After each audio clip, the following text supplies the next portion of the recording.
Viewers, உணவு நலம் சேனலுக்கு உங்களை வரவேற்கிறோம். எங்களுடைய சேனலை நீங்க சப்ஸ்கிரைப் பண்ணலனா சப்ஸ்கிரைப் பண்ணிடுங்க. அது மட்டும் இல்லாம பக்கத்துல இருக்க பெல் சிம்பலையும் கிளிக் பண்ணிடுங்க. நாட்டு தக்காளி வித் பெங்களூர் தக்காளி which is healthier? வணக்கம் வியூவர்ஸ். நிறைய உணவுப் பொருட்களுக்கு நடுவுல இருக்கிற போர் மாதிரி இந்த நாட்டு தக்காளிக்கும் பெங்களூர் தக்காளிக்கும் நடுவுலயும் ஒரு போர் இருக்கதா செய்யுது. பெங்களூர் தக்காளி பார்க்க பெருசா ரெட் கலர்ல இருக்கிறதுனால நிறைய பேர்களுக்கு பெங்களூர் தக்காளி தான் ரொம்ப பிடிக்குது.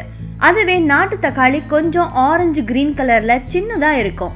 இந்த ரெண்டு தக்காளிக்கும் உள்ள டிஃபரன்ஸ் என்ன அப்படிங்கறத பத்தி தான் நாம இன்னைக்கு பார்க்க போறோம். வீடியோக்குள்ள போறதுக்கு முன்னாடி எங்க சேனலை சப்ஸ்கிரைப் பண்ணாதவங்க கண்டிப்பா சப்ஸ்கிரைப் பண்ணிடுங்க. உடனுக்குடன் எங்க சேனலோட அப்டேட்ஸ்களை தெரிஞ்சுக்க மறக்காம பக்கத்துல இருக்கிற பெல் ஐகானை கிளிக் பண்ணுங்க. வாங்க நிகழ்ச்சிக்குள்ள போலாம். தக்காளி ஸ்பெயின் நாட்டுல இருந்து இம்போர்ட் செய்யப்பட்டு இங்க வளர்க்கப்பட்டு இருக்கு. சோ தக்காளி நம்ம நாட்டுக்காய் கிடையாது. ஆனா இப்போ நம்ம நாடு முழுக்க தக்காளி செடி வளர்க்கப்படுது. நாட்டு தக்காளியோட ஹைபிரிட் வெரைட்டி தான் பெங்களூர் தக்காளி. ஆக்சுவலா பாத்தீங்கன்னா நாட்டு தக்காளி புளிப்பா இருக்கும், அதுவே பெங்களூர் தக்காளி இனிப்பா இருக்கும். இப்ப நம்ம நாட்டுல மட்டும் இல்லாம உலகம் முழுக்க உணவு பழக்க வழக்கங்கள் திருத்தப்பட்டு வருது. சாப்பிடுற சாப்பாட்டுல ஹெல்த்தியான பொருட்களை சேர்த்து சாப்பிடுங்க அப்படின்னு நிறைய பேர் சொல்ல ஆரம்பிச்சு இருக்காங்க.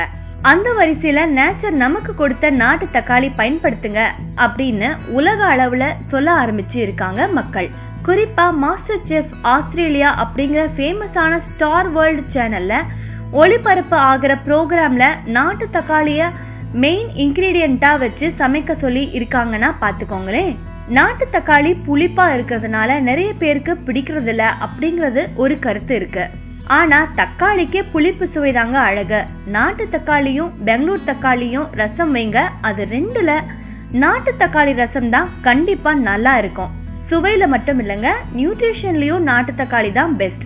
நாட்டு தக்காளியில தான் நிறைய ஆன்டி ஆக்சிடென்ட்ஸ் இருக்கு. நாட்டு தக்காளியில லைகோபின் அப்படிங்கிற மினரல் இருக்கு, அது நம்ம உடம்புக்கு ரொம்ப நல்லது. பெங்களூர் தக்காளி சாப்பிடவே கூடாதுன்னு கிடையாது, ஆனா நாட்டு தக்காளி தான் ஹைபிரிட் வெரைட்டியான பெங்களூர் தக்காளியை விட சிறந்தது. என்ன வியூவர்ஸ், இந்த விஷயங்கள் எல்லாம் உங்களுக்கு சுவாரஸ்யமா இருந்திருக்கும்னு நம்புறோம்.